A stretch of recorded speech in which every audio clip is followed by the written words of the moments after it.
அருள்.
கொண்டாய் எனக்கோ குறையுண்டோ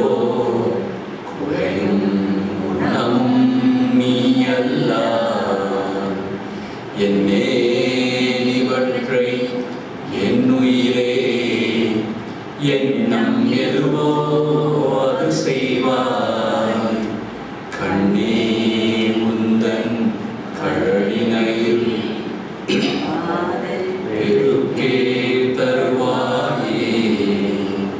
கண்ணே முந்தன் கழலினையில் காதல் பெருக்கே தருவாயே. இந்த சவுண்ட் சிஸ்டம் சரியா இருக்கா? ரொம்ப லவுடா இருக்கா? எனக்கு இன்னும் சரியா இல்லை. You should take a course on sound engineering. என்ன செய்யணும்னு கேட்டால் கொஞ்சம் வால்யூமை கம்மி பண்ணி அந்த பாலாஸ்ன்னு சொல்லுவாங்க அதை குறைச்சி ட்ரெபிளை கொஞ்சம் தள்ளி வச்சுக்கணும். பக்கத்தில் இருந்துச்சு வால்யூமை குறை, அந்த ட்ரெபிளை கொஞ்சம் பாலாசை கொஞ்சம் குறை. ஹரி ஓம் ஹரி ஓம்.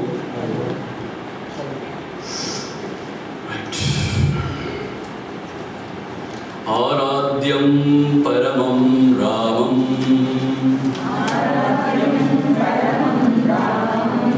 நத்வா பக்த்யா ச சத்குரும் ஞானசாரம் பிரவக்ஷ்யாமி ஸ்வாத்மனிஷ்டைக சித்தயே. தேகாத்மபாவோ விஷயேஷு ராகः கர்த்தృత్వபாவశ్చ ததைவ கர்மசு சத்யத்வபுத்திः ஜகதீஹ யஸ்ய स एव बद्धः पुरुषश्च दुःखी. प्राप्ता मया लोक मान्या प्रसिद्धिः भोगो विभुक्तश्च धनं तथा हि लब्धं सुखं नैव मया कदापि मुक्तिं हि वाञ्छामि अधुना मुमुक्षुः. ईशस्य दासोऽहम् इति प्रजानन् तेनैव युक्तः विविधेषु कर्मसु. देवस्य काव्यं जगदेतद् आततं पश्यन् सदा कर्म करोति साधकः. ओहं कुतोऽहं किमिदं च विश्वं कं पूजयन्तीह जनाश्च देवं प्रयोजनं किं मम जीवनस्य जिज्ञासुरेवं विचिनोति नित्यं. तर्केन नैषा मतिरापनेया ज्ञात्वा श्रुतेः गच्छति सद्गुरुं यः. विवेकवैराग्य क्षमादियुक्तः गुरुं हि सेवेत स शिष्यवर्यः. முதல் நாள் குருஜி சுவாமி தேஜோமயன்ஜி ஞானசாரத்தில் பந்தம் என்றால் என்ன, எவன் பந்தப்பட்டிருக்கிறான் என்பதை ரொம்ப அழகாக விளக்குகிறார். எவனொருவன் இந்த தேகத்தை நான் என்று நினைத்துக் கொண்டு வாழ்கிறானோ, புலனின்ப பொருள்களிலேயே தொலைந்து போகின்றானோ, கர்மங்கள் செய்யும் பொழுது நான் செய்கிறேன் என்று செய்கின்றானோ, இந்த உலகம் சத்தியம் என்று நம்பி அதையே பற்றிக்கொள்ள அதிலேயே உழல தலைப்படுகிறானோ அவன் பத்தன். பத்தன்னா பந்தப்பட்டவன். சரி, எனக்கு பந்தம் துக்கம் நிறைய இருக்கு, என்ன செய்யணும்? அதுக்கு நேர்த்தி அவர் பதில் சொன்னார். அவன் எப்படி தன்னை தயார்படுத்திக் கொள்ளணும், ஒரு குரு அணுகிறதுக்கு முன்னாடி அவன் என்ன செய்யணும் அப்படிங்கிறத நேற்று பார்த்தோம். என்ன செய்யணும்? அவன் கர்மம் செய்யும்போது ஈஷஸ்ய தாசோகம், நான் அந்த ஈஸ்வனுடைய இறைவனுடைய தாசன் என்கின்ற ஒரு பாவனையோட அவன்தான் என்னை இயக்குகிறான், நான் கருவி மாத்திரமே என்பதாக தொழிற்பட வேண்டும். அது மட்டும் இந்த உலகத்தை பார்க்கும்போது தேவசிய காவியம் ஜெகதீத தாததம், இது இந்த உலகமானது இறைவனுடைய கவிதை அப்படி பார்க்க முடியல.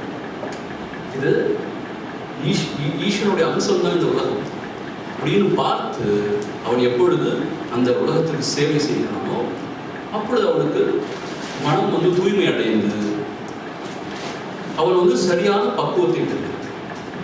அப்போ அப்படி பக்குவப்பட்ட மனசுல என்ன மாதிரி கேள்விகள் உண்டாகுது? சரி, அந்த பக்குவம் தூய்மை இல்லாட்டி இந்த கேள்வியெல்லாம் தோன்றவே தோன்றாது. என்ன கேள்வி அவனுக்கு தோன்றுது?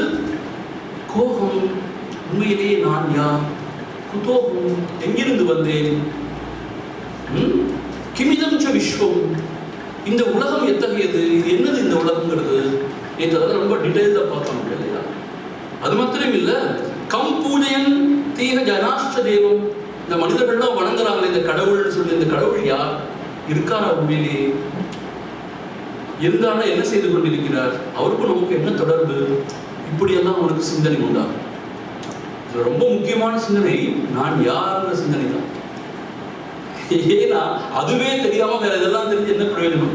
ரொம்ப ஆச்சரியமான விஷயம். நேற்று நம்ம பார்த்தோம், இந்த உடலோட தொடர்பு தான் நம்மளை பத்தி நினைச்சிட்டு இருக்கோம், இது அதுன்னு சொல்லிட்டு. ஆனா உண்மையிலேயே நாம யாரும் நமக்கு தெரியாது. ஸோ அப்படி அவனுடைய மனசு சிந்தனைகள்லாம் உண்டாகும். பிரயோஜனம் கிம் மம ஜீவனஸ்ய, என்னுடைய வாழ்க்கையோட பிரயோஜனம் என்ன? பிறந்து பிறந்து இழைத்து புனரப்பி ஜனனம் புனரப்பி மரணம் புனரப்பி ஜனனி ஜடரேஷ இகதுஸ்தாரே இக சம்சாரே பகுதுஸ்தாரே கிருபயா பாரே பாரே. ஆக என்ன செய்து கொண்டிருக்கிறேன், என்னுடைய வாழ்க்கையோட பிரயோஜனம் என்ன அப்படின்னு ஒரு கேள்வி உண்டாகும். இந்த கேள்வியெல்லாம் உண்டானாதான் அவன் போய் ஜிக்ஞாசுன்னு பேர். ஜிக்ஞாசம் இதெல்லாம் என்ன விஷயம்னா அறியறதுக்கு முற்படுறான். அப்போ அறியறதுக்கு முற்படும் போது அப்போ சாஸ்திரங்கள்லாம் படிச்சுட்டு இருக்காம, சாஸ்திரத்தை என்ன சொல்லப்பட்டிருக்கு, எஸ்பெஷலி இந்த கதோபனிஷத்து சொல்லப்பட்டிருக்கு, தர்க்கேன ந ஏஷா மதிராபடியா, பை லாஜிக் பை ரீசனிங், உன்னுடைய புத்தி சாதுரியத்தினால அந்த பரம்பொருளை அறிய முடியாது. நீ தேர்ந்த கேள்விகளுக்கெல்லாம் விடை கிடைக்காது. என்ன செய்யணும்? கச்சதி சத்குரும்யா, நீ ஒரு சத்குருவை நாட வேண்டும் என்பதை உணர்ந்து அவன் சத்குருவை நாடுகிறான். ஆனா சும்மா சத்குருவை நாடுனான்னா ஒருத்தர் அதுல அவ்வளவு விசேஷம் கிடையாது. அதுக்கு முன்னாடி சரியான விவேகத்தை அவன் வளர்த்துக் கொள்ள வேண்டும். விவேகம் சரியா பகுத்தறிஞ்சு பார்க்கறது தன்மை, எது சத்தியம் எது அசத்தியம், எது நிலைத்திருக்க சாஸ்வதம் எது அசாஸ்வதம், எது உண்மையிலேயே தேவை எது தேவையில்லை, இப்படி பகுத்தறிஞ்சு அது விவேகம்னு சொல்லுவோம். அதான் சுவாமி விவேகானந்தர்னு சொல்லுவாங்க. அந்த விவேகத்துக்கு ரொம்ப சிறந்தது. அப்படிப்பட்ட விவேகம் இருக்கணும் உனக்கு. அந்த விவேகத்துடைய பயன் என்ன? வைராகியம். தமிழ்ல வைராகியம்னா உறுதிங்கிற சொல்றோம், வைராக்கியத்தோட சாட்சியம் சொல்லணும் இல்லையா? ஆனா வைராகியம் பற்றின்மை நடத்தும். ஆக அவனுக்கு அந்த பற்றின்மை ஏற்பட்டு சமாதி யுக்தா, சமாதி யுக்தனா சமதம உபரதி, இதெல்லாம் சாஸ்திரம் சொல்லப்பட்டிருக்கு. சமான மைண்ட் கண்ட்ரோல், தமனா கண்ட்ரோல் ஆஃப் த சென்சஸ், புலன்களை எல்லாம் கட்டுப்படுத்தி வச்சுக்கிறது. உபரதீஷனா மனசை உலகத்திலேருந்து உள்ள திருப்பறதுக்கான முயற்சி, அது செய்ய முடியுது. திதிக்ஷா, திதிக்ஷான்னா வர்ற இருமைகளை சகிச்சுக்கக்கூடிய தன்மை. ஸ்ரத்தா, ஸ்ரத்தான்னா என்னது? சிரத்தை. சமாதானம், சமாதானம் ஓரளவுக்கு ஏகாகிர புத்தி, அந்த இறைவனிலே லயிக்கிற அந்த ஒரு தன்மை, இதெல்லாம் இருக்கணும். அப்படிப்பட்ட ஒரு சிஷ்யன் குருவை நாடி அவருக்கு உண்டான சேவைகள்லாம் சொல்லி. சேவைன்னு என்ன அர்த்தம் அப்படின்னு கேட்டா, முதல்ல கீழ்ப்படிதல். கீழ்ப்படிதல் என்ன அர்த்தம்? He knows, I don't know அப்படிங்கிறது முதல்ல அவன் அக்செப்ட் பண்ணிக்கணும். குருவை நாடி அவருக்கு தெரியுமா, நான் அவரை டெஸ்ட் பண்ண போறேன் அப்படின்னு போனா அது பயங்கர ராங் அப்ரோச். அவரை கார்னர் பண்ண போறேன், நான் ரொம்ப புத்திசாலி, இப்படி ஒருத்தன் போனான்னா அவனோட வீழ்ச்சி நிச்சயம், அதில் சந்தேகமே வேண்டாம். ஸோ பணிவு தான் ரொம்ப முக்கியம். ஹியூமிலிட்டி, அதோட பணிவோடு போய் அவரை அணுகி, பணிவுடையதான் நடத்தும். அவருக்கு வேண்டியதை செய்து, அவருக்கு எதுவுமே தேவையில்லை உண்மையிலேயே, ஆனால் தன்னுடைய மன சுத்திக்காக செய்து அவர் ஆறுதலாக இருக்கும் பொழுது அவர்கிட்ட நல்ல கேள்விகளாக கேட்கணும். இந்த பந்தம்னு சொல்றாங்களே, அது என்னது? அதுலேருந்து விடுதலை பண்ண நான் என்ன செய்யணும்? பரமாத்மான்னு சொல்றாங்களே, அது இருக்கா? அதுக்கு எனக்கு என்ன தொடர்பு? அதை எப்படி அறிய வேண்டும்? இதெல்லாம் கேள்விகள். குரு மகாராஜ்கிட்ட போய் விவகாரம் பேசக்கூடாது, பொலிட்டிக்ஸ் பேசக்கூடாது, கிரிக்கெட் ஸ்கோர் கேட்கக்கூடாது. அவர்கிட்ட போய் இந்த அற்புதமான விஷயங்களை பற்றி கேட்கணும். அப்படி அந்த சிஷ்யன் கேட்டான்னா சிஷ்ய வர்யா, அவன் தான் உத்தமமான சிஷ்யன். இப்போ இந்த ஞானசாரத்துல நேற்று இது வரைக்கும் நம்ம நிப்பாட்டி இருந்தோம் இல்லையா? அவன் குருவை அணுகிறான், அணுகி செய்தியெல்லாம் செய்யறான், செய்து அவன் உபதேசத்துக்கு தயாராக இருக்கான். இன்னைக்கு ஒரு விஷயம் நீங்க புரிஞ்சுக்கோங்க, வேதாந்த வாக்கியேஷு சதாரவந்த திக்ஷான்ன மாத்திர துஷ்டிமந்த அசோகவந்த கருணைக்கவந்த கௌபீனவந்த கருபாக்கியம். இந்த மகான்கள் எல்லாருமே இந்த உலகத்திலிருந்து எதையுமே அவங்க வேண்டுவதில்லை, எப்பொழுதும் அந்த பரபிரம ஸ்வரூபத்திலே திளைத்திருக்கிறார்கள். அப்படிப்பட்டவர்கள் அசோகவந்தா, அவங்களுக்கு சோக மோகம் கிடையாது. ரொம்ப முக்கியம் கருணைக்கவந்தா, ரொம்ப கருணையே உருவானவர்கள். அப்படிப்பட்டவங்களை அணுகி சிரத்தை பக்தியோடு யாராவது இந்த உயர்ந்த விஷயங்களை பற்றி கேட்டா, they feel so glad and happy at heart and they melt. அவங்க எதையுமே ஒழிக்கிறது கிடையாது, மறைக்கிறது கிடையாது. அவர்கள் எல்லாத்தையும் கொடுத்து விடுவார். சரியான பாத்திரமாக இருந்தால் இங்கே குரு தன்னுடைய உபதேசத்தை ஆரம்பிக்கிறார். இன்னைக்கு நம்ம பார்க்க போற இந்த 3 verse அல்லது 3 அல்லது 4 verse, அதுதான் சாரம், ஞானத்துடைய சாரம்.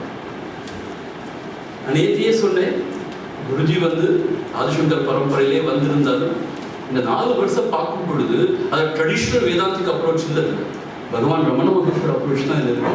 அதை நான் பார்த்து ஏற்கிறேன், ரொம்ப கிளியர். இதுதான் குருஜியோட விசேஷம், வெரி கிளியர் அபவுட் எவ்ரிதிங். இந்த 3 செய்யுள்ள உபநிஷத்தோட சாரத்தை கொடுத்தவர். நான் ஒரு சில விஷயம் சொன்ன நீங்க நம்பவே மாட்டீங்க, என்ன செய்யறது, நம்பாட்ட பரவாயில்ல. இந்த 3 verse படிச்சு அதை நல்லா கான்டெம்ப்ளேட் பண்ணி அது நல்லா தெரிஞ்சுக்கணும்னு சொன்னா வேற எந்த வேதம் உபநிஷத் எதுவுமே படிக்க தேவையில்லை. Because truth is so simple, so straight, and it is now and here. அதனால்தான் ஐயே அதிசுலபம் ஆத்மவித்தை, ஐயே அதிசுலபம்னு சொல்லி பாடியிருக்கார் பகவான். நமக்கு ஏதாவது ரொம்ப சிம்பிளா சொன்னா இவ்வளவுதானா அப்படின்னு இருக்கு. ஏதாவது ரொம்ப பம்பாஸ்டிக் லாங்குவேஜ் யூஸ் பண்ணி ரொம்ப காம்ப்ளிகேட் பண்ணி அவள் ஸ்லைட்ஸ் எல்லாம் போட்டு விளக்குனாலும் ஏதோ சொல்றாரு. The truth is so simple and within our own hearts, and I am that.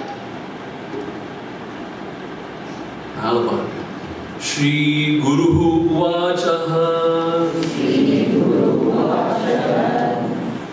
Drishyam Yadeta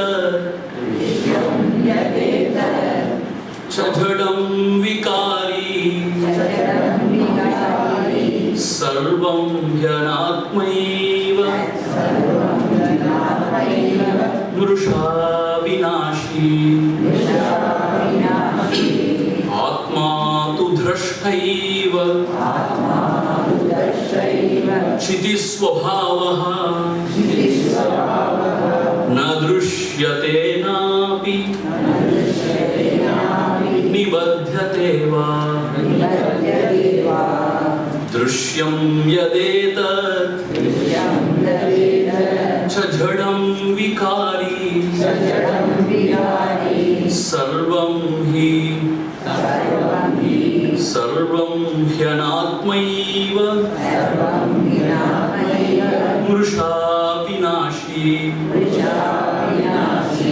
आत्मा तु द्रष्टैव चिति स्वभावः न दृश्यते नापि निबध्यते वा यद एतत् இவையெல்லாம் இது அது உது. இந்த உதுங்கிற வார்த்தை இங்க வந்து கேள்விப்பட்டேன். யாழ்ப்பாணத்தில் ஒரு ஐயா சொன்னார், சுவாமி உங்களுக்கு தெரியுமா உதுன்னு ஒரு வார்த்தை தெரியுமா? உண்மையிலே எனக்கு தெரியாது. நான் தமிழ்நாட்டிலே கூட தமிழ்ல படிச்சு வளர்ந்தவர். உதுன்னு ஒன்று தெரியுமா அப்படின்னு கேட்டார். அது என்ன உது? அதுன்னா அது, இதுன்னா இது. உதுன்னா நேரம் உள்ளவங்களை குறிக்கிறது. உண்மையிலேயே serious, it's not a joke. But எனக்கு முதல்ல கேட்கும் ரொம்ப ஆச்சரியமா இருக்கு, ஒரு வார்த்தை இருக்கா அப்படின்னு சொல்லி உது. ஆனா அவர் சொன்னார் உதுன்னு இருக்கு சொன்னார். ஆமா, அப்படி சுட்டி காமிக்கிற இவை எல்லாம் எத் ஏதத் அப்படின்னா சுட்டு பொருளாக இருக்கிற இவை எல்லாம் திருஷ்யம். லாஜிக் ரொம்ப சிம்பிள் தான். திருஷ்யம்னா பார்க்கப்படும் பொருள். ஆமா, அதுல என்ன சந்தேகம்? ஆமா, நீங்களாம் முன்னாடி உட்காந்துருக்கீங்க, நான் உங்க முன்னாடி உட்காந்துருக்கேன். எனக்கு நீங்க பார்க்கப்படும் பொருள் தானே. என்னதுக்கு சுவாமிஜி அதை ஃபர்ஸ்ட் புரிஞ்சுக்கோங்க. இது அது புது அப்படியெல்லாம் சுட்டி காமிக்கிற இந்த உலகம் இருக்கு, இது திருஷ்யம், பார்க்கப்படும் பொருள். ஜடம் பார்க்கப்படும் பொருளாக இருக்கிறதுனால ஜடம். இனர்ட். என்ன சுவாமி எங்களெல்லாம் ஜடம்னு சொல்றீங்களா நீங்க? அப்படி கிடையாது. என்னை பொறுத்த மட்டும் இப்படிதான் வேதாந்த விசாரத்தை ரொம்ப சூக்ஷ்மமா, ரொம்ப டெக்னிக்கலா அதை நம்ம ரொம்ப சரியா பார்க்கணும். என்னை பொறுத்த மட்டும் நான் பார்க்கப்படும் இந்த உலகம் இருக்கே, அது ஜடம், இனர்ட். இனர்ட் என்ன அர்த்தம் கேட்டா, அதுவா ஒளிராது, அதுவாக ஒளிராது.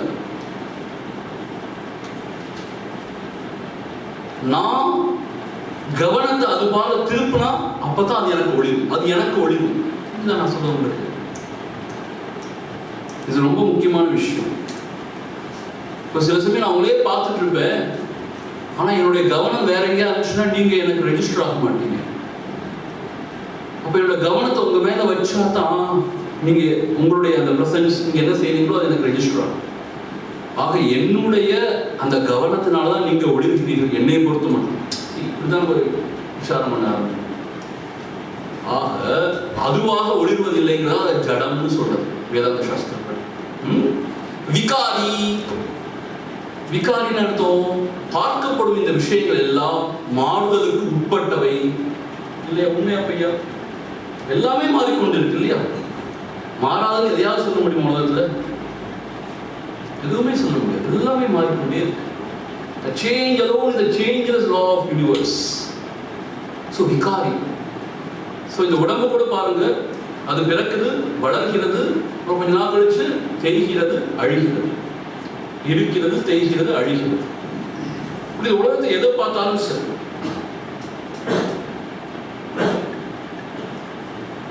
விகாரி, மாறிக்கொண்டே இருக்கு.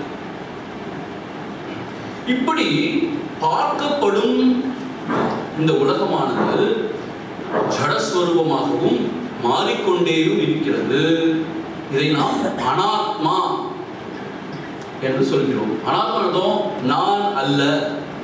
ஏன் நான் அல்ல? ஏன்னா பார்க்கிறோம் தானே. அப்ப பார்க்கப்படும் பொருள் பார்ப்பவனாக முடியாது தானே. The subject can never become an object, இல்லையா? So ஆத்மானா நான் அர்த்தம், அவ்வளவுதான். நான் அப்படின்னா ஆத்மான்னு சமஸ்கிருதத்தில் சொல்றோம். ஆக பார்க்கப்படுகின்ற திருஷ்யம் அர்த்தம். பார்க்கப்படுகின்ற இந்த உலகமானது அதுவாக ஒளிரும் தன்மை அற்றது, மாறுதலுக்கு உட்பட்டது, அது சுட்டு பொருளாக இருப்பதால் அது நான் அல்ல. ஹி அனாத்மா. மாறுதலுக்கு உட்பட்டது மாத்திரம் இல்ல, வினாஷி, அழிஞ்சு போகக்கூடியது இல்லையா? எல்லாமே அழிந்து போகக்கூடியது. ஆக மாறுதலுக்கு உட்பட்டு அழிந்து போகக்கூடியது எல்லாமே மிருஷா.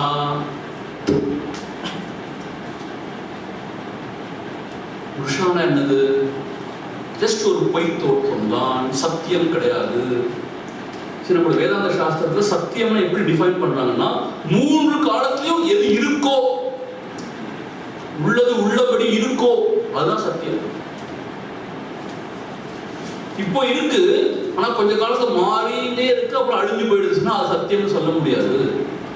அதான் அப்படிதான் டிஃபைன் பண்ணிடலாம் சத்தியம். ஆக இது வினாஷி, அழியக்கூடியதுனால இது சத்தியம் கிடையாது. ஆக குரு என்ன சொல்றாரு?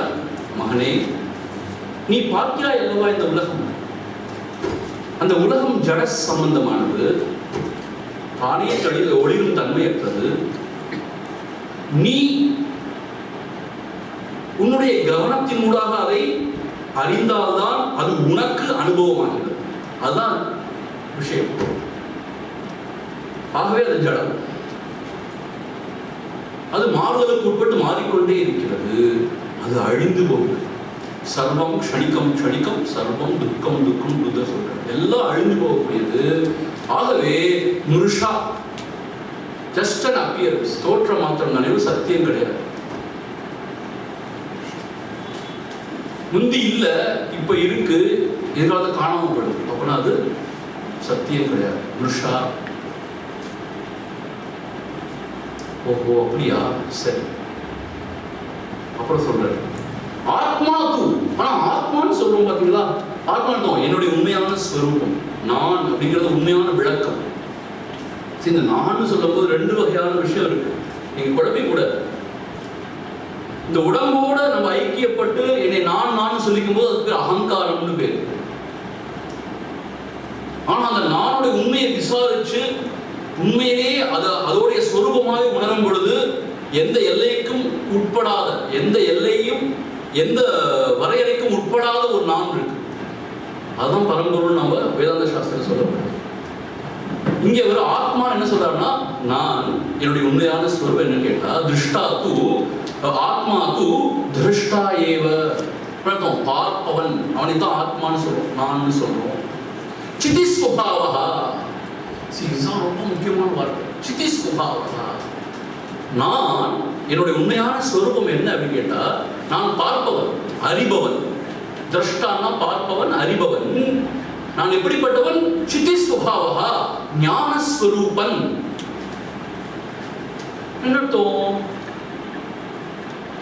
I am an intelligent being. அந்த இன்டெலிஜென்ஸ், அதுதான் பிரக்ஞா, அதுதான் பரமாத்மா. ஆக்சுவலா அறிவு தான் கடவுள், அறிவு தான் தெய்வம். அறிவுக்கு அறிவாயிருந்து அறிவுறுத்துபவன் சொல்றோம் இல்லையா? ஆக சிதி சுபாவகனா அந்த ஞான ஸ்வரூபமாகிய நான், பார்ப்பவனாகிய நான் உண்மையிலேயே ஞான ஸ்வரூபம். என்ன அர்த்தம் கேட்டா, எனக்கு அறிவு இருக்கிறது, எல்லாவற்றையும் அறியக்கூடிய தன்மை இருக்கிறது. உள்ளத்துல எவ்வளவோ உணர்ச்சிகள் தோன்றுது, அதெல்லாம் நான் அறியறேன். உலகத்துல எவ்வளவோ நடக்குது, எல்லாவற்றையும் நான் அறிகிறேன். எனக்கு சில விஷயம் தெரியல, என்னோட அக்ஞா, என்னோட இக்னோரன்ஸ், அதையும் நான் அறியலை. ஆக சிதி சுபாவா, என்னோட உண்மையான ஸ்வரூபம் என்ன? நான் பார்ப்பவன், the very subject. Sidi Subhava ஞானஸ்வரூபன். ந திருஷ்யதே ந அபிநிபத்யதே வா. என்னுடைய உண்மையான ஸ்வரூபம் என்னன்னு கேட்டா, நான் திருஷ்டா, the very subject, எல்லாவற்றையும் பார்ப்பவன், அறிபவன். ஆனா என்னை யாரும் பார்க்க முடியாது. என்ன சொல்றீங்க? ந திருஷ்யதே, பார்க்க முடியாது. என்ன கேட்டா, வாக் மனதிற்கு எட்டாத ஒரு பொருள். நான் கற்பனை கடந்த சோதி. சோதின்னு என்ன தெரியுமா? ஞானஸ்வரூபம், சித் ஸ்வரூபத்தான் சோதி சோதிங்கிறாங்க. ஏன்னா சோதின்னு சொன்னாதான் இந்த உலகத்துல ஒரு ஓமானமா நமக்கு விளங்குது. ஏன்னா அது எல்லாத்தையும் விளக்கி காமிக்குது இல்லையா? அதே போல இங்க உள்ளதான் எல்லாத்தையும் விளக்கி காமிக்குது. ஆகவே அப்படிப்பட்ட அந்த சித் ஸ்வரூபம், சிதி ஸ்வபாவா ந திருஷ்யதே, அதை வாக்காலேயோ மனதினாலேயோ கற்பனைகளினாலேயோ அதை அறிவு, அதாவது புத்திசாலித்தனத்தினாலேயோ அறிய முடியாது. ந திருஷ்யதே. இந்த விஷயத்தை விளக்க வந்ததுதான் அருணாச்சல தத்துவம். இந்த அருணாச்சலம் சொல்றோம் இல்லையா, அது ரொம்ப ரொம்ப உயர்வா ஏன் போற்றோம்னு கேட்டா, இந்த விஷயத்தை விளக்க வந்ததுதான் அருணாச்சலமே. உங்களுக்கு தெரியும், பிரம்மா விஷ்ணு அடி முடிய தேடினா, பிரம்மா முடிய தேடினா, விஷ்ணு அடியை தேடினா. அவங்களால காண முடியவில்லை, அடிமுடியை காண முடியவில்லை. இறைவனுடைய அடிமுடியை பிரம்மா விஷ்ணுவால கூட காண முடியாது. அப்போ நீயும் நானும் எப்படி காண முடியும் அப்படின்னு யோகர் சுவாமி கேட்பார். ஆக ந திருஷ்யத்தைனா அது அறிய முடியாதா? இதை நீ முதலே சொல்லிக்கலாமே சுவாமி, நாங்கள் எவ்வளோ நாள் உட்காந்து கஷ்டப்பட்டிருக்க மாட்டோம். அறிய முடியாது சொல்லிட்டு என்னதான் பிரயோஜனம்? அறிய முடியாதுன்னா என்னன்னு கேட்டால், எதிரிட்டு ஒரு பொருளாக அறிய முடியாது. ஏன்னா எதிரிட்டு ஒரு பொருளாக அறிஞ்சோம்னா அது ஆப்ஜெக்ட் ஆயிடுது, திருஷ்யம் ஆயிடுது. அப்போ எப்படி அது திருஷ்டான்னு சொல்ல முடியும், வெரி சப்ஜெக்ட்னு சொல்ல முடியும்? அப்போ எப்படி அதை அறியறதுன்னு கேட்டா, நான் அழிந்த இடத்திலே அதுவாக அது விளங்கும். ஏன்னா அது ஸ்வயம் ஜோதி, ஜோதிஷாமபி தஜ்ஜோதி தமசப்பர உச்சதே. நம்ம உபநிடத்தில் சொல்லப்பட்டோம். ஸ்வயம் ஜோதின்னு அர்த்தம் தானே, தனக்குத்தானே ஒளிரக்கூடியது. அதை ஒளிர்விக்க வேற எதுவுமே தேவையில்லை. அப்படி இருக்கிறதுனால நான்கு அந்த அகங்காரம் அழிந்த இடத்திலே நான் ஒன்று தானத்து நானான் என்றொன்றது தானாக தோன்றுமே உந்தி பர தானது பூன்றமா உந்தி பர பகவான் சொல்ற. ஸோ அந்த நான் ஒன்று அந்த தானத்தில், நான் அழிந்த இடத்திலே அதுவாக விளங்கும். அதை அறிய வேண்டிய அவசியம் இல்லை, அதுவாக இருந்தால் போதும், அது நனி விளங்கும். ஆக நான் திருஷ்யத்தின் என்ன பொருள் கேட்டா, அதை புலன்கள்னாலேயோ இல்ல மனதினாலேயோ புத்தினாலேயோ நம்ம எப்பயும் அறிகிற மாதிரி எதிரிட்டு ஒரு பொருளாக அறிய முடியாது. ஆனா இந்த பொருள்களை எல்லாம் ஒடுக்கி மனசை எல்லாம் ஒரு இடத்துல நிலை நிறுத்தி அந்த அகங்காரம் அழிந்த இடத்திலே அது தானாக ஒளிரும். அதுதான் ந திருஷ்யத்தைன்னு சொல்றது. அது மட்டும் இல்ல, ந விபத்யதேவா, அது எதனாலும் பந்தப்படுவதில்லை. இது ரொம்ப முக்கியமான விஷயம். இந்த ஆத்மா அர்த்தம் என்னுடைய உண்மையான ஸ்வரூபம். நான் எதனாலும் பந்தப்படுவதில்லை. This is the central theme of our Upanishads. நான் நித்திய முக்தன், நான் எதனாலும் பந்தப்படுவதில்லை. ஆனால் சுவாமி, நம்ம ஒவ்வொரு நாளும் பந்தப்பட்டுதானே இருக்கும், துக்கியா தானே இருக்கும். அதுக்கு என்ன காரணம்னு கேட்டா, உண்மையான நான்கிற அந்த ஸ்வரூபம் நமக்கு விளங்கல. நான் அல்லாத இந்த உடல் பார்க்கப்படும் பொருள் இல்லையா, துஷ்யம், ஜடம் இல்லையா, விகாரி மாறிக்கொண்டே இருக்கு, வினாஷி, ஒரு நாளைக்கு அழிஞ்சு போகுது. அதை நானாக பாவித்து நான் வாழ்வதால அந்த ஒரு மூடத்தனம் இருக்கே, அதனாலதான் நாம துக்கியா இருப்போம், பந்தப்பட்டிருப்போம். அப்போ நான் உண்மையான ஸ்வரூபத்தை நான் ஆராய்ச்சி பண்ணி மீன்ஸ் உள்ளே அமிழ்ந்து தேடும் பொழுது, அதை நான் அறியும் பொழுது, அந்த அகங்காரம் அழிந்த இடத்துல அதுவே விளங்கும் பொழுது, அப்போ நமக்கு என்ன தெரிய வரும்னு கேட்டா, ந நிபத்தியதேவா, எதுவுமே என்னை பந்தப்படுத்த முடியாத அந்த பூரண பரமாத்ம வஸ்து நான் என்பது விளங்கும். ஆகவே பந்தம் நமக்கு கிடையாது. பந்தமே இல்லைன்னா மோட்சம் யாருக்கு? உனக்கு ஒரு குறையும் இல்லை, இதை அறியாததுதான் ஒரே குறை. யோகர் சுவாமி, உனக்கு ஒரு குறையும் இல்லை, இதை அறியாததுதான் ஒரே குறை.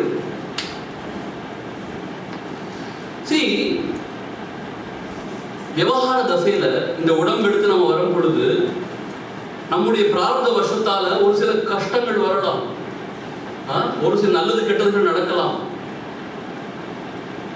ஆனா அதெல்லாம் நம்ம ஒண்ணும் செய்ய முடியாது, அதை ஈஸ்வரன்கிட்ட ஒப்பு கொடுத்துடணும். ஆனா நம்ம என்ன தெளிவா சிந்திக்கணும் கேட்டா, என்னை எதுவுமே பந்திக்க முடியாது, நான் நித்திய முக்தன் அப்படின்னு நம்ம உணரணும். உணர்ந்து எதுனாலையும் நாம கலங்கக்கூடாது, அப்படியே இருக்கும். அப்படி வாழ்ந்தா அவன் தான் ஞானி.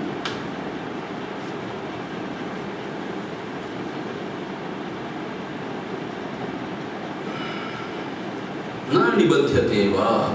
ஆக ஆத்மா தூ, ஆத்மாண்ட என்னுடைய உண்மையான ஸ்வரூபம் என்ன இருக்குன்னு கேட்டா, திருஷ்டா ஏவ, ஐ am just the shear.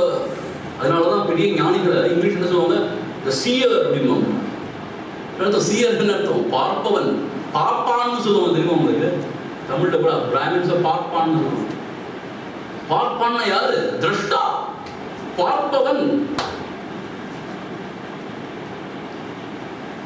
So நான் பார்ப்பவன், திரஷ்டா, சிதிஸ்வபாவா, நான் சைத்தன்ய ஸ்வரூபன், ஞான ஸ்வரூபன்.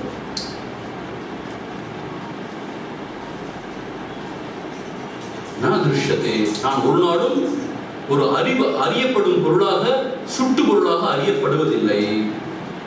எனக்கு பந்தம் கிடையாது. இப்படி நாம நம்மள அறியணும். இப்ப எப்படி அறிஞ்சிருக்கோம்? நம்மள இந்த உடம்பா நினைச்சு வாழ்றோம், இல்ல நம்ம மனசா அதோட ஐக்கியப்படுத்தி நாம I am very emotional, you know, I am so depressed. இது ரொம்ப பெருமையா சொல்லிக்கணும், I am so depressed, you know. The mind is like that, you are not.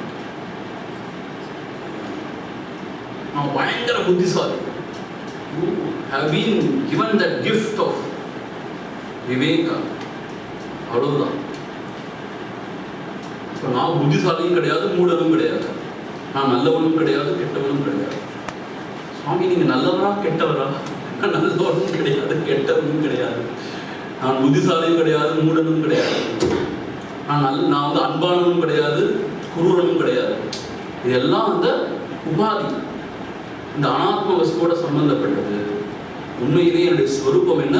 நான் ஞான ஸ்வரூபம், சிதானந்த ஸ்வரூபம், சின்மய ஸ்வரூபம். நான் திருஷ்யத்தை, நான் அறியப்படும் பொருளாக அறியப்படுவதில்லை. நிபத்தியதேவா, என்னை எதுவுமே பந்தப்படுத்த முடியாது. அசங்கோகம் அசங்கோகம் அசங்கோகம் புனః புனः சச்சிதானந்த ரூபோகம் அஹமேவாஹமவ்யயः.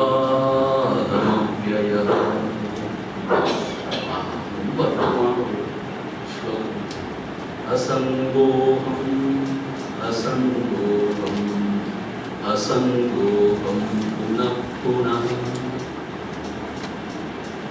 நான் எதனாலும் பந்தப்படுவேன். சச்சிதானந்த ரூபோகம், நான் சச்சிதானந்த ஸ்வரூபம். அஹமேவா அஹமவ்யயः, நான் அழியாதவன், மாறாதவன். இதுதான் என்னோட உண்மையான ஸ்வரூபம்.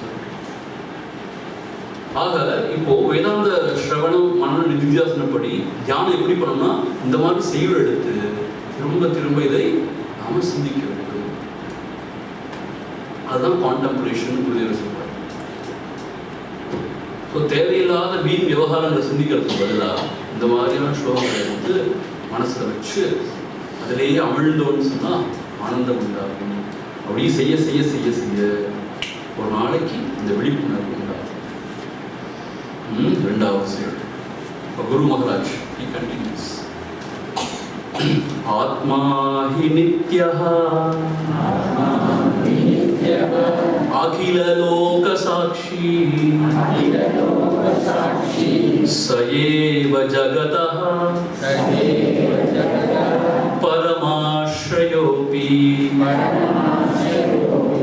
एवं विजानन् सदसद्विवेकी भवति सिद्धः परमार्थदर्शी। आत्मा हि नित्यः अखिल लोक साक्षी स एव जगतः परमाश्रयोऽपि एवं विजानन्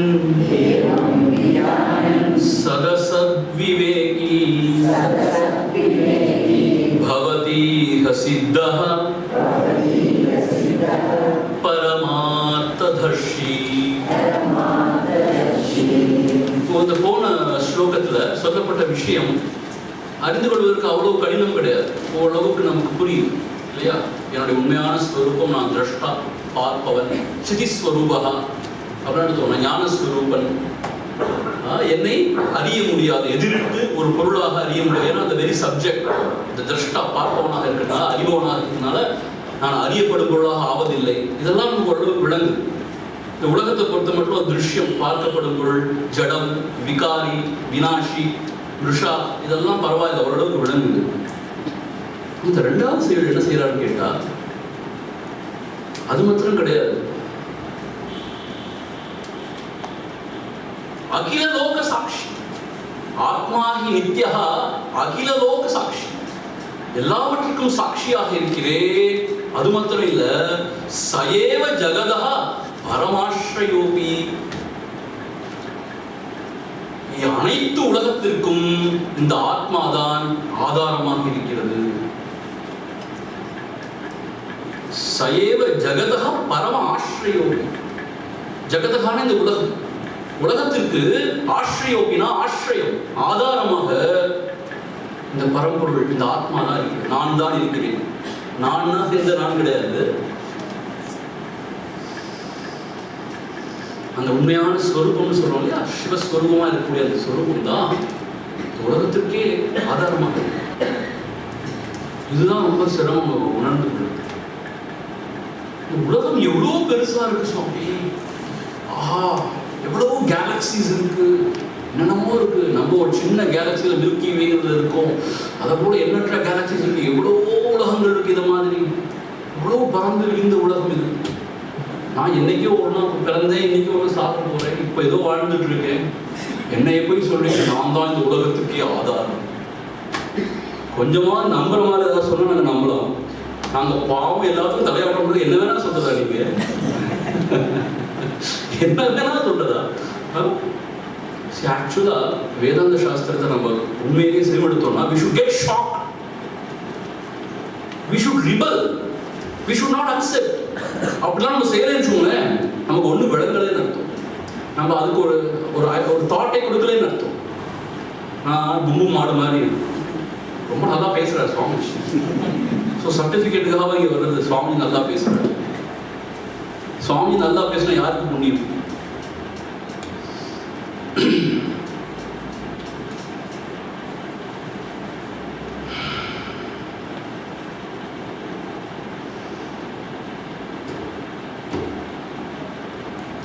ஆக இந்த ஆத்மா எல்லாவற்றிற்கும் ஆதாரமாக இருக்கிறது.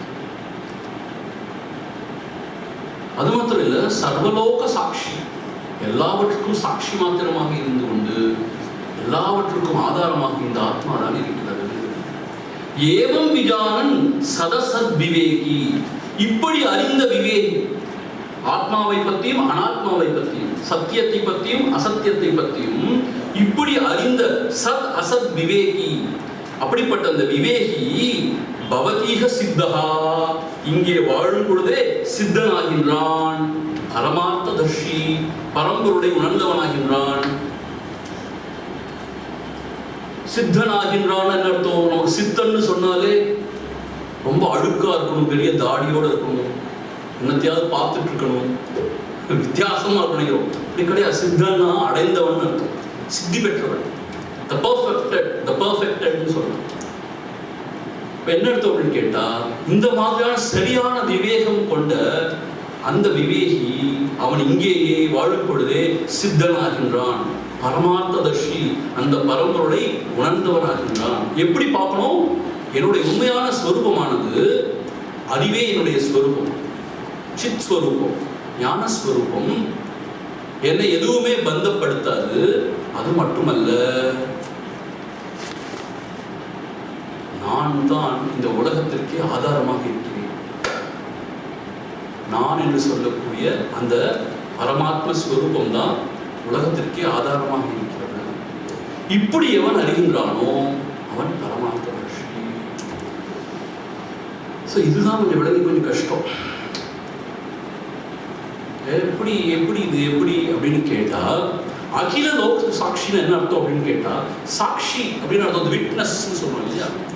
என்ன அர்த்தம் அப்படின்னு கேட்டா, இந்த உலகத்தில் உள்ள அனுபவங்கள் என்னுடைய ஒளியினால் தான் ஒளிர்கிறது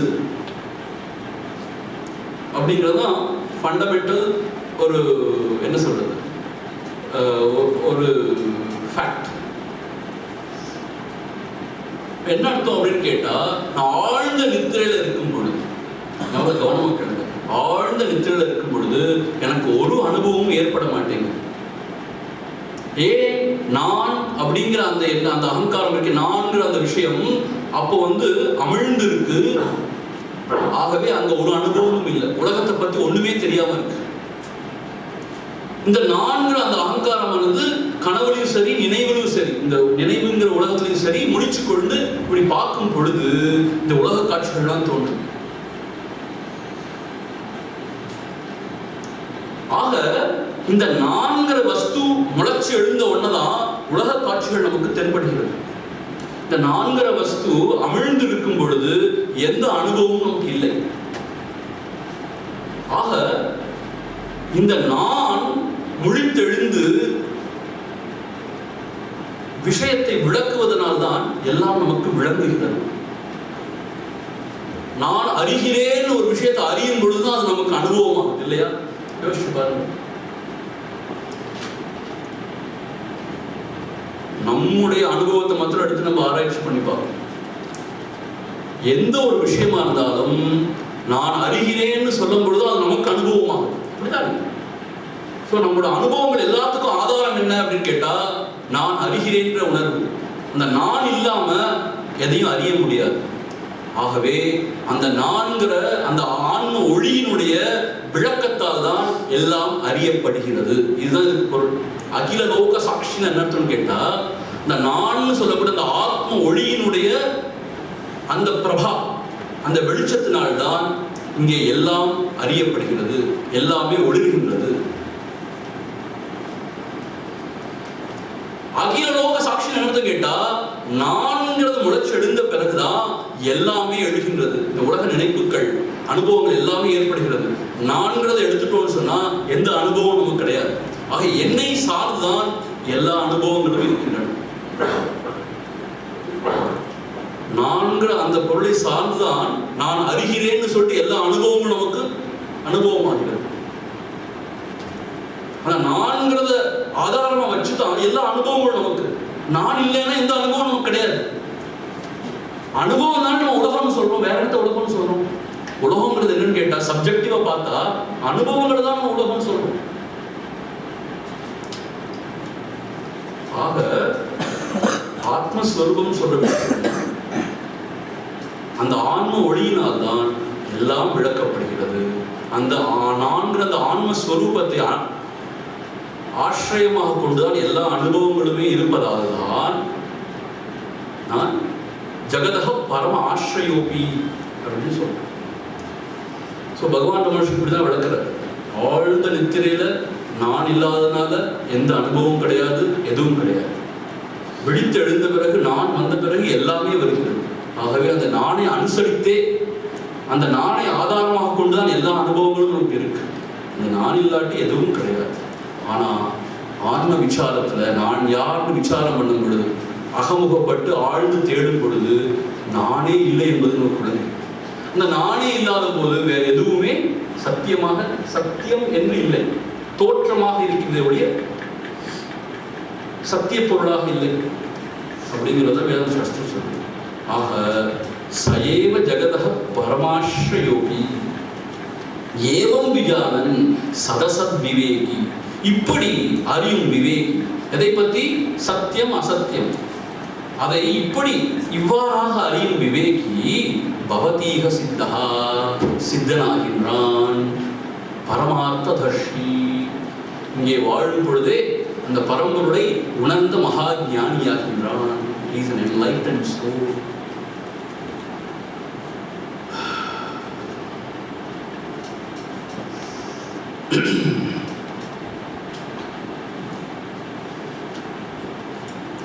அதனாலதான் கொஞ்சம் ஆறுதலாக நம்ம உட்கார்ந்து இந்த விஷயங்கள்லாம் சிந்திக்கணும். அவசர கதியில் நமக்கு எதுவுமே விளங்காது. ஏன்னா மனசு இப்போ நமக்கு தமஸ் ரஜஸ்ல தான் இருக்கு. தமஸ்னு என்ன அர்த்தம்? டல்னஸ்.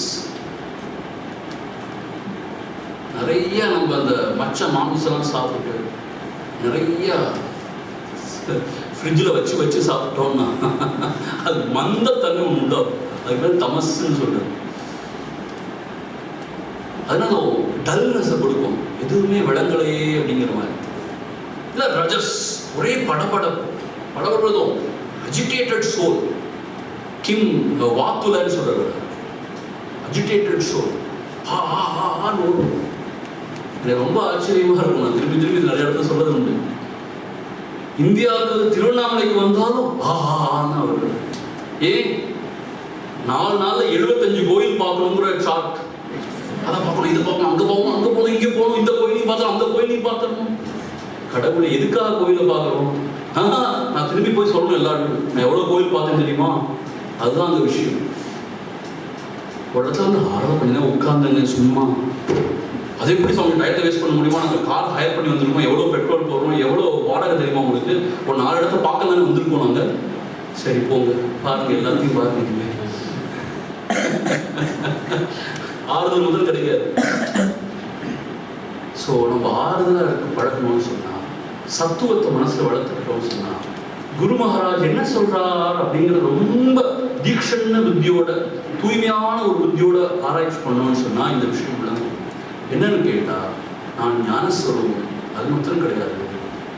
நான் அப்படிங்கிற இந்த ஸ்வரூபத்தோடைய ஒளியினால்தான் இங்கே எல்லாமே ஒழுகிறது. ஒளிகிறதோ நமக்கு அனுபவம் ஆகிறது எல்லாமே.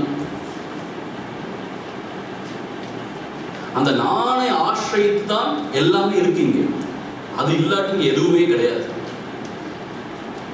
ஆகவேதான் இந்த நான்கிற வஸ்து தான் எல்லாத்துக்கும் சென்டர். அதான் ஹிருத் அயம், ஹிருதயம் சொல்றது. அயம்னா திஸ், ஹிருத் அயம். அப்புறம் this is the center of everything, ஹிருதயம். அது இங்கே இருக்கு.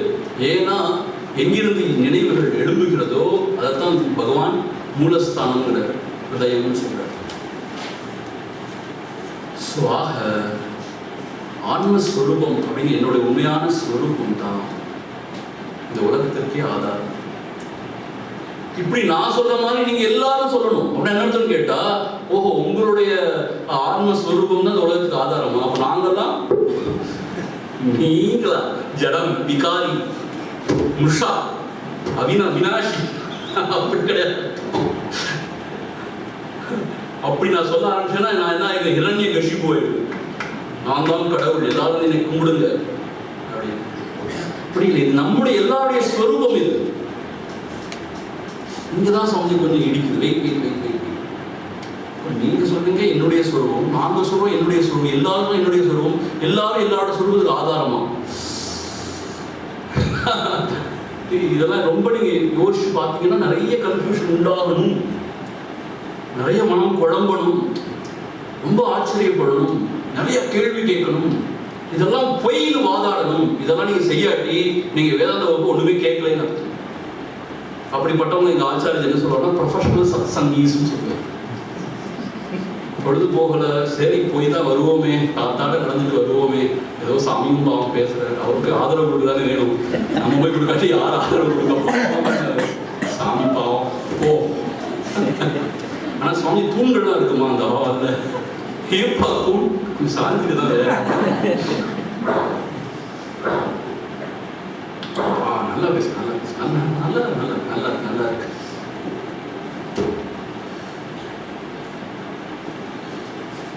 ஆசிரமத்தில் நினைச்சுக்கணும், சும்மா ஒரு அனுபவத்துக்கு வருது. ஆசிரமத்தை படிக்கிற காலத்துல எங்க சுவாமிஜி வந்து ஆச்சாரியஜி வந்து மாண்டுக்கிய ஒரு காரிக்கா எடுத்தார், மாண்டுக்கிய உபனிஷத். அது என்ன சொன்னா, உலகமே கனவுங்கிறது பயங்கர சிஸ்டமேட்டிக்கா பயங்கர லாஜிக்கல் ரீசனோட ப்ரூவ் பண்ற ஒரு உபனிஷத்து. உலகமே கனவு தான், இது உண்மையே கிடையாது, சத்தியமே கிடையாதுன்னு சொல்லிட்டு பயங்கரமா இருக்கும் அந்த உபனிஷத் காரிக்கை. ஸோ ஆச்சாரியஜி ஆரம்பிக்கும் போதே காஷன் அவர் எச்சரிச்சார், ஜாக்கிரதையாக அதை ஃபாலோ பண்ணாட்டி உங்களுக்கு ஏதாவது ஆயிடும். அதனால என்ன செய்வாருன்னா, ஆளுக்கு முன்னாடி ராமநாமம்னு சொல்லி தான் ஆரம்பிப்பார், நல்ல கடவுளை கும்பிடுவாங்க, உங்களுக்கு ஒன்றும் ஆகக்கூடாது. என்னாச்சு அப்படின்னு கேட்டா, ஒரே அதை சிந்திச்சு சிந்திச்சு அதை கான்ட்ரோல் பண்ணிட்டே இருக்கும்போது எல்லாமே கடைசியில் கனவு பொய்யா. அப்போ எனக்கு ஒரு சந்தேகம் வந்துச்சு, அவர்கிட்டே போய் கேட்டேன், சுவாமிஜி நீங்கள் சொல்றீங்களே, இப்போ நீங்களும் பொய் தானே, இப்போ உங்களோட உபதேசமும் பொய் தானே, இப்போ நான் எது கேட்கணும்னா, இதுவுமே நடந்த விஷயம். இப்போ நீங்க எல்லாமே பொய் சொல்ல, இப்போ நீங்களும் பொய் தானே, இப்போ உங்க உபதேசம் பொய், இங்க என்னதான் இருக்கப்போ எதை நான் நம்புறது, அப்போ எதை எப்படி நம்புறது? But you are so compassionate. அவர் சொன்னார், நியாயமான ஒரு கேள்விதான், relax, everything will be answered during the course of time, everything will be answered. Answer கிடைச்சிச்சா சுவாமி என்று கேட்காதீங்க. So the thing is what, அதாவது என்ன பதில் சொன்னா, கனவு காணும் பொழுது நீங்க காற்று நடந்து போயிட்டு இருக்கீங்க, கனவு தானே அது, காடு போய் நடந்து போறதுதான் போய் போயிட்டே இருக்கும்போது திடீர்னு உங்களை ஒரு சிங்கம் துரத்துது, எழுந்துறீங்க, எல்லாம் கனவுங்கிறீங்க. ஸோ கனவுல வந்த சிங்கமும் போய் தான், ஆனால் உங்களை விழிப்படைய செஞ்சிருச்சு இல்லையா?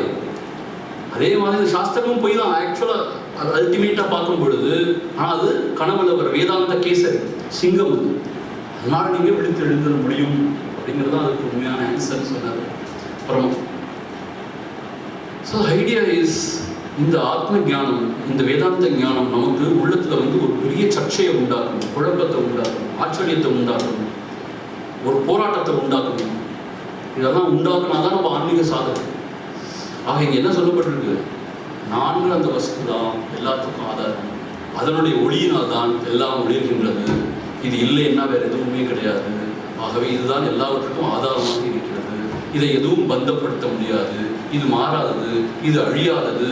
இதை உண்மையிலேயே உணரும் பொழுது இங்கேதான் ஆனந்தம் இருக்கிறது.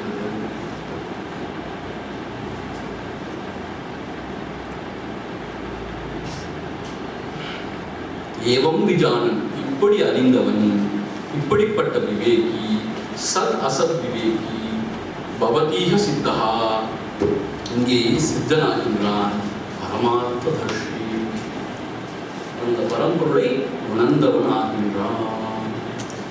பரவாயில்ல, இங்கே இருக்கட்டும், இப்படியே நம்ம அடுத்த செய்வதற்கு போவோம். அஹமேவ தத்துவம் ஜகதாஶ்ரயம் யத் பின்னம் யதஸ் சர்வம் ஆபாசமாத்ரம் குதோ பயம் மே பரமார்த்ததர்ஷிணः ஹ்யஹம் பரானந்த ஸ்வரூப ஏவ அஹமேவ தத்துவம் ஜகதாஶ்ரயம் யத் பின்னம் யதஸ் சர்வம் ஆபாசமாத்ரம் குதோ பயம் மே பரமார்த்ததர்ஷிணः ஹ்யஹம் பரானந்த ஸ்வரூப ஏவ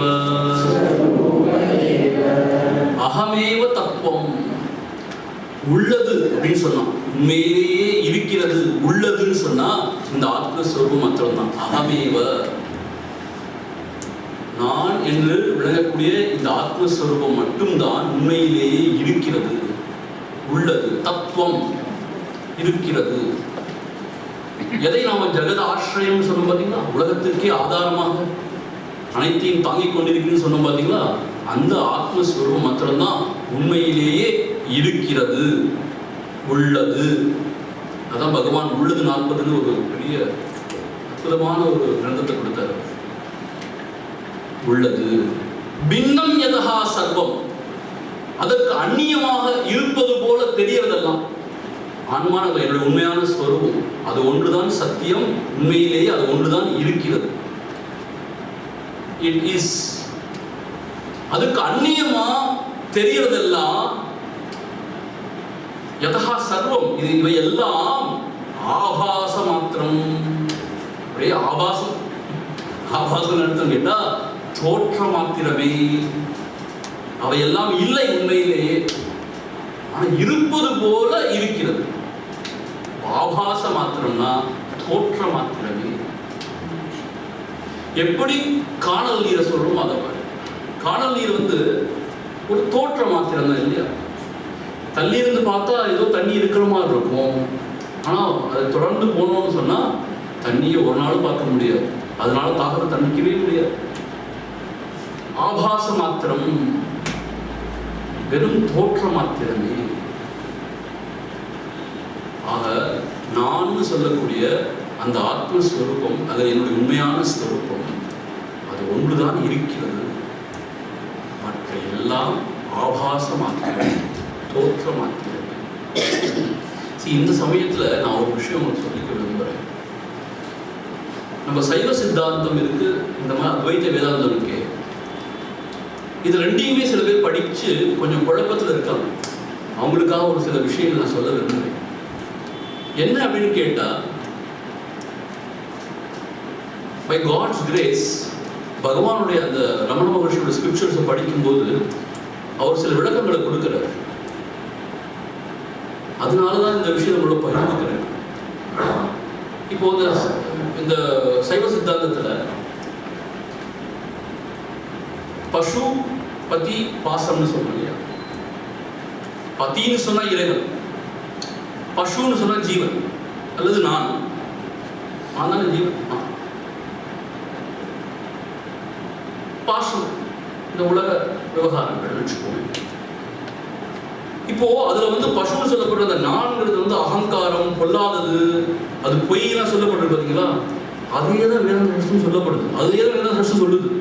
ஆக்சுவலா பார்த்தா அகங்காரம், நான்கிறது அகங்காரம் பொய்ன்னு தான் சொல்லுது ஆக்சுவலா. ஆனா என்னன்னு கேட்டா, அந்த அகங்காரம் ஓய்ந்த இடத்திலே எல்லையே இல்லாத ஒரு உணர்வு உண்டாகிறது. பிளவுபடாத உணர்வு நிலை ஒன்று உண்டாகும் அந்த அகங்காரம் அழிந்த இடத்துல. அந்த உணர்வு நிலையை சைவ சித்தாந்தம் பதின்னு சொல்லுது. வார்த்தை தான் வித்தியாசம். ஆனா வேதாந்திகள் பிரம்மம்னு சொல்றாங்க, இல்லது ஆத்மஸ்வரூபம்னு சொல்றாங்க. ஏன் அப்படின்னு சொன்னா,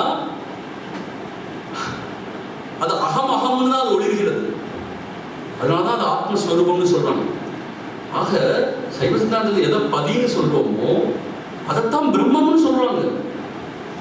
சைவ சித்தாந்தத்தில் எதை பசுன்னு சொல்லி, ஜீவன் சொல்லி, அகங்காரம்னு சொல்றோமோ அதை வேதாந்தத்திலையும் சாடுறாங்க. அது பொய்ன்னு தான் சொல்றாங்க, அது அழியணும் தான் சொல்றாங்க. ஆக நமக்கு இந்த டெர்மினாலஜி யூஸ் பண்ற விதத்துல தான் கொஞ்சம் வேறுபாடு இருக்கு. அதை நம்ம சரியா புரிஞ்சுக்கணும்னா அதுல வேதம் கிடையாது. ஆக இப்போ நம்ம என்ன பார்த்துட்டு இருக்கோம்னா, ஆத்மஸ்வரூபம் ஆத்மஸ்வரூபம் சொல்லிட்டு இருந்தேன்னு சொன்னா அந்த அகங்காரத்தை நான் குறிக்கல. அகங்காரங்கிறது உடலோட சம்பந்தப்பட்ட, மனதோட சம்பந்தப்பட்ட அகம், அது வேற, அது சின்ன அகம், சின்ன ஐ. அது அழிஞ்ச இடத்துல எல்லையே இல்லாத ஒரு உணர்வு தோன்றுது. அது வேற பிக் ஐமாங்க, ரியல் செல்ஃப் மாங்க, சுப்ரீம் செல்ஃப் மாங்க. அதை பத்தி அல்லது பிரம்மம் அப்படி சொல்லலாம். ஸோ அதை பற்றி தான் நம்ம பேசிட்டு இருக்கோம். அகமேவ தத்துவம், அந்த அகம் அகம்னு சொல்ற அந்த எல்லையில்லாத உணர்வு நிலை இருக்கு பார்த்தீங்களா, அது ஒன்றுதான் சத்தியமாக இருக்கிறது. அது ஒன்றுதான் உள்ளது, மாறாதது, அழியாமல் அப்படியே இருக்குது. அதை அதனுடைய ஒளியினால் தான் இங்கே எல்லாம் ஒளிர்கிறது. அதுதான் ஆதாரமாக கொண்டு இங்கே எல்லாம் விளங்குகிறது. ஆகவே அதுதான் எல்லாவற்றுக்கும் ஆதாரமாக இருக்கிறது. அதற்கு அப்பால அதற்கு அந்நியமாக ஏதாவது இருக்குன்னு நீங்க சொன்னீங்கன்னு சொன்னா அது ஆபாச மாத்திரம். அது ஒரு தோற்ற மயக்கம் தானே ஒழிய அதுக்குன்னு தனியா ஒரு இருப்போ அதுக்குன்னு தனியா ஒளிர்கின்ற தன்மையோ கிடையாது. அந்த ஆத்மஸ்வரூபத்துக்கு அந்நியமாக எதுவுமே கிடையாது. நேக நானாஸ்தி கிஞ்சனன்னு உபனிஷத் வாக்கியம். நேக நானாஸ்தி கிஞ்சன், ஒரு கிஞ்சனன்னு கொஞ்சோண்டு கூட அதுக்கு அந்நியமா ஒன்றும் கிடையாது. அது மட்டும்தான் இருக்கிறது. அது என்னுடைய ஸ்வரூபம், நம்முடைய ஸ்வரூபம். அதுதான் உணர்ந்து கொள்ளணும். அந்த எல்லை இல்லாத விஷயம் நம்முடைய ஸ்வரூபம். இதை உணரும் பொழுது என்ன ஆகுதுன்னா அகமன்னம் அகமன்னம் அகமன்னாதோ அகமன்னாத அஹகஷ்லோகருது அஹகஷ்லோகருது அகமஸ்மி பிரதமஜாரதாஸ். இது தைத்திரிய புருஷன். ஆனந்தம், ஆனந்தத்துடைய உச்சம் அது. இப்படிப்பட்ட ஒரு ஆனந்த சாகரம், அற்புதமான விஷயம் அது. ஏன் அது ஆனந்தம்னு கேட்டா அங்க அதை பந்தப்படுத்துறதுக்கோ ஒரு வரையறைக்கு உட்பட்ட செய்யறதுக்கோ ஒண்ணுமே கிடையாது. அது ஒரு பரந்த வெளி.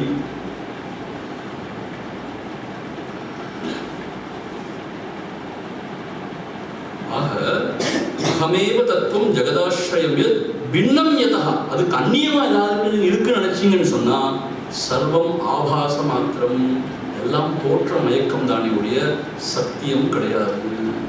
ஆகவே என்னுடைய உண்மையான ஸ்வரூபத்திற்கு அந்நியமா இங்க ஒன்றும் கிடையாது. இருக்கிற மாதிரி இருந்தா அது தோற்ற மயக்கம் தான். அப்படி இருக்கும்போது குதோ பயம் மே பரமார்த்த தர்ஷினா, அப்படிப்பட்டவனுக்கு ஏது பயம், ஏது அச்சம்? ஏன்னா அவனுக்கு அந்நியமா ஒண்ணுமே கிடையாது. இருக்கிற மாதிரி இருந்தா அதெல்லாம் சும்மா பொய் தோற்றம்னு ஒருத்தருக்கு நல்லா விளங்கிடுச்சுன்னா அவனுக்கு அச்சம் கிடையாது. The fearlessness is the only message of the Upanishad. அவனுக்கு அச்சம் கிடையாது. ஹி அகம் பரானந்த ஸ்வரூப ஏவ, பரானந்த ஸ்வரூப ஏவ அகம். இந்த அகம்னு சொல்றது ஆன்மஸ்வரூபம், பரானந்த ஸ்வரூபம், எல்லையில்லாத ஆனந்த ஸ்வரூபமாக இது இருக்கிறது. இந்த அகங்கிற இந்த ஆத்மஸ்வரூபம் எதனாலும் பந்தப்படாது. அதுதான் எல்லாவற்றுக்கும் ஆதாரமாக இருக்கிறது. அதனுடைய ஒளியினால் தான் எல்லாம் ஒளிர்கின்றது. அதுக்கு அந்நியமாக வேறு ஒன்றும் கிடையாது. அதை உணரும் பொழுது பேரானந்தம் உண்டாகிறது. அந்த பேரானந்தத்திலே திளைக்கக்கூடிய ஒரு பாக்கியம் கிடைக்கிறது. அந்த நிலைக்கு மாறுதல் கிடையாது. அந்த நிலை அழிவதில்லை. அதுதான் மோட்சம் அல்லது முக்தி அல்லது வீடு பேர். அதை அடைவதுதான் இந்த ஞானசாரம், இந்த நூலுடைய பயன்னு சொன்னாலையா.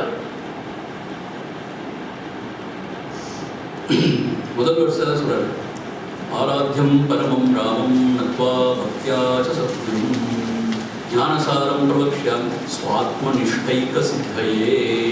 அப்படிப்பட்ட தன்னுடைய ஆத்மாவிலேயே திளைத்திருத்தல், அதுதான் இந்த நூலுடைய பயன்னு சொல்றாரு. அப்படிப்பட்ட அந்த ஆத்மா இருக்கே, எல்லாத்துக்கும் ஆதாரமா எல்லாவற்றையும் விளக்கி கொண்டு எதனாலும் பந்தப்படாம ஆனந்த சாகரமாக அதுக்கு அந்நியமாக எதுவுமே இல்லாமல் இருக்கே ஆனந்த சுகக்கடல் பொங்க சொல்லுணர்வடங்க சும்மா பொருந்திடங்க அருணாச்சலா. சுகக்கடல் பொங்க. நம்ம சுனாமி பார்த்தோம் இல்லையா, கொஞ்சம் பொங்குச்சு எல்லாம் ஆச்சு பாருங்க. இங்க சுபக்கடலே பொங்குச்சோம் உள்ளே. எப்படி அழகா சொல்லியிருக்கா பாருங்க பகவான். சுகக்கடல் பொங்க, சுகத்தை ஒரு கடல் மாதிரி பாருங்க. அது பொங்குனா எப்படி இருக்கும், அது மாதிரி உள்ளே இருந்து சுகக்கடல் பொங்க. அதுல என்னாவது சொல்லுணர்வடங்க சும்மா பொருந்திடங்க அருணாச்சலா. அப்படிப்பட்ட ஒரு ஆனந்தமான ஒரு பேர். அந்த ஆனந்தத்துல திளைத்திருக்கும் பொழுது அவங்களுடைய மனம் தனக்கு அந்நியமாக எதையுமே சத்தியம் நினைக்காது, எதையுமே நாடவும் நாடாது. தனக்குள்ளேயே ஆத்மா ராமனாக அவன் திளைப்பான். ஆனந்த பாவே பரிதுஷ்டிமந்தः ஸ்வசாந்த சர்வேந்திரிய விருத்திமந்தः நாந்தம் ந மத்யம் ந பஹிஸ்மரந்தः கௌபீனவந்தः பாக்யவந்தः. ஸ்வானந்த பாவே பரிதுஷ்டிமந்தம். தன்னுடைய அந்த ஆத்மா ஆனந்தம் இருக்கு, அதுலேயே அவனுக்கு ரொம்ப துஷ்டி திருப்தி ஏற்பட்டுடுது. ஸ்வசாந்த சர்வேந்திரிய விருத்திமந்தः. அந்த ஆனந்தத்துல அவனுடைய புலன்கள்லாம் உண்மையிலேயே சாந்தமாயிடும். அப்பதான் அந்த புலன்கள் சாந்தமாகும். அந்த சுகக்கடல் பொங்கி அப்படி ஒரு சொல்லுணர்வு அடங்குற அந்த நிலையில தான் புலன்கள் சாந்தமாகும். எதையுமே நாடாம நாந்தம் ந மத்யம் ந பஹிஸ்மரந்தः. எது நடு, எது முடிவு, எது ஆரம்பம், இப்படி எதுவுமே இல்லாத ஒரு நிலையில அவன் இருக்கான். கௌபீனவந்த கலுபாக்யவந்தः. அப்படிப்பட்டவன் தான் பாக்கியசாலின்னு சொல்லி அந்த கௌபீன பஞ்சவர்த்தி சொல்றாரு. ஸோ இப்படி ஆனந்தமான ஒரு நிலை. ஸோ மனிதன் ஆயிடுச்சு டு ரீகலெக்ட் வெரி குவிக்லி. பார்க்கப்படும் எல்லாமே ஜடம். ஜடம் நடத்தோம் அதுவா அப்படிங்கிறாரு. விகாரி, மாறுபாட்டுக்கு உட்பட்டது. வினாஷி, அழியிறது. ஆனா ஆத்மாங்கிறது என்னது? திருஷ்டா, த சீயர், பார்ப்பவன். அவன் எப்படிப்பட்டவன்? சித்தி சுபாவம், ஞானஸ்வரூபன். அது மட்டும் அவன் எதனாலும் பந்தப்படுறது கிடையாது. அந்த ஸ்வரூபத்துடைய ஒளியினால் தான் இங்க எல்லாமே விளங்குகிறது. அந்த ஆன்மஸ்வரூபம் இல்லாட்டி இங்க ஒண்ணுமே கிடையாதுன்னா அதுதான் ஆශ්‍රயமா இருக்கு. அந்த ஆன்மஸ்வரூபம் என்னுடைய உண்மையான ஸ்வரூபம். அது ஆனந்த ஸ்வரூபம். அங்க அச்சம் கிடையாது, போட்டி பொறாமை கிடையாது. ஏன்னா அதுக்கு அந்நியமா ஒன்றும் கிடையாது. அதுக்கு அந்நியமா இருக்கிறதெல்லாம் தோற்ற மயக்கம் தாங்கிறது நனி விலங்கு, உள்ளங்கனி நெல்லிக்கனி போல விலங்கு. அதுக்கு அந்நியமா ஒன்றும் இல்லை அப்படிங்கிறது உள்ளங்கனி நெல்லிக்கனி போல விலங்கு. அந்த அந்த நிலைமை. ஆகவே அப்படிப்பட்டவன் உண்மையிலேயே தன்னுடைய ஆத்மாவிலேயே சந்துஷ்டனாக, திருப்தி அடைந்தவனாக, ஆனந்தமாக இருக்கும். அந்த நிலையே மாறாததுனால, அழியாததுனால, அந்த நிலையிலே இருப்பதனால அவனுக்கு மீண்டும் பிறப்போ இறப்போ கிடையாது. ஏன்னு கேட்டால் ஆசைகள் கிடையாது. அவனுக்கு ஆசைகள் தானே நம்ம திரும்பி பிறக்க வைக்கிறது. அவனுக்கு ஆசைகள் கிடையாது, அச்சமும் கிடையாது, எதுவும் கிடையாது. அவன் ஆனந்தத்தில் இருப்பான். ஆனால் அவனுக்கு ஒரே ஒரு உணர்வு மட்டும் இருக்கு, கருணை. அவனுடைய ஸ்வரூபமே கருணை ஸ்வரூபம், கருணாஸ்வரூபம், கருணாமூர்த்தியா இருக்கும். என்ன அர்த்தம்னு கேட்டா, இருக்கும் பொழுது விவகார திசையில தன்னை அண்டி வந்திருக்கும் அந்த அடியார்கள் ஏதாவது வகையில கவலைப்படும் போது, மனம் வாடும் பொழுது, வேதனை எடுக்கும் பொழுது, வாடிய பயிரை கண்டபோதெல்லாம் வாடி நின்ற மாதிரி இவனும் வாடி என்ன செய்ய முடியுமோ, என்ன செய்யலாம் அப்படின்னு, என்ன செய்ய முடியும் அப்படின்னு சொல்லிட்டு எப்பயும் தயாரா இருக்கும். தன்னால் முடிந்ததெல்லாம் செய்வான். கருணை கவர்ந்தார். இப்பதான் சொன்னீங்க அவனுக்கு அந்நியமா ஒண்ணும் இல்லை, எல்லாம் போய் அப்படிலாம் சொன்னீங்க, எப்படி சொன்னீங்கன்னு கேட்டா, அவன் அந்த நிலையில இருந்தாலும் அவனும் இந்த விவகார திசையில எல்லாரையும் பார்க்கறான், பேசுறான், எல்லாம் செய்யறான். செய்யும் பொழுது அவனுடைய இதயத்துல அந்த அந்த கருணைங்கிற உணர்வு உண்டாகும். இப்படி இங்க பந்தப்படவோ வேதனைப்படவோ ஒண்ணுமே இல்லையே, இப்படி எல்லாம் வேதனைப்பட்டு அநியாயமா இருக்கு அப்படிங்கிறதுனாலதான் வாயத்திலிருந்து உபதேசமே செய்யறோம்.